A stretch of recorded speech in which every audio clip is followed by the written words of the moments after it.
Horoscope ng Aquarius para sa Setyembre. Ang buwang horoscope ng mga may zodiac sign na Aquarius na kailangan nilang maging handa sa mga pag-akyat at pagbaba ng kanilang haharapin ngayong buwan. Kailangan nilang malutas ang lahat ng kanilang mga problema sa buhay ng may pasensya. Lahat ng mga Aquarius ay dapat tignan ang kanilang horoscope para sa Setyembre o kumonsulta sa isang astrologo upang maiwasan ang mga problema.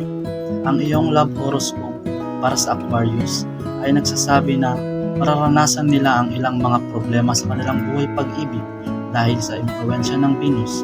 Ngunit ang Mars ay tutulong sa kanila na malampasan ang mga problemang ito upang magkaroon ng masaya at matagumpay na buhay pag-aasawa. Nahikayat ka ng iyong kasintahan na maging mas aktibo sa inyong relasyon na magdadala ng mas mataas na emosyonal na ugnayan. Kahit na maayos ang iyong buhay pag-ibig, tila apektado ang iyong kalagayan sa pananalapi ngayong buwan. Ang iyong mga riskadong investment ay hindi magdadala ng inaasahang kita. Bukod dito, ang iyong mga regular na investment ay maaaring magkaroon ng mga maliit na pagkatalo ayon sa iyong finance horoscope. Dapat kang mag-ingat sa paggawa ng mga malaking desisyon kaugnay ng iyong pera dahil maaaring magdala ng malalaking pagkawala ang maliit na maling kalkulasyon. Bilang isang profesional na Aquarius, hindi ka makakakita ng anumang pag-unlad pagdating sa iyong karera.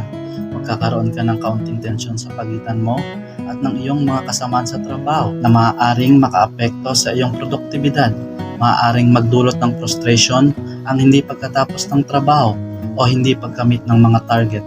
Ayon sa iyong career horoscope, sa halip na maghanap ng ibang trabaho, maaari kang magkaroon ng harmonyosong ugnayan sa iyong mga kasamahan sa trabaho at makamit ang tagumpay sa tulong ng iyong kakayahan.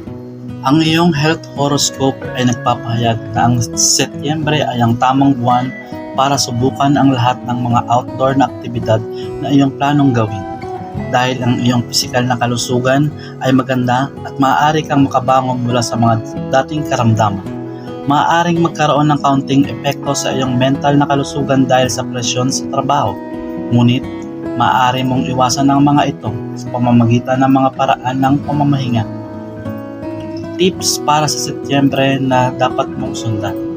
Maaari kang makarating sa lugar kung saan mo gustong mapunta kung babaguhin mo ang iyong paraan ng pakikitungo sa iba.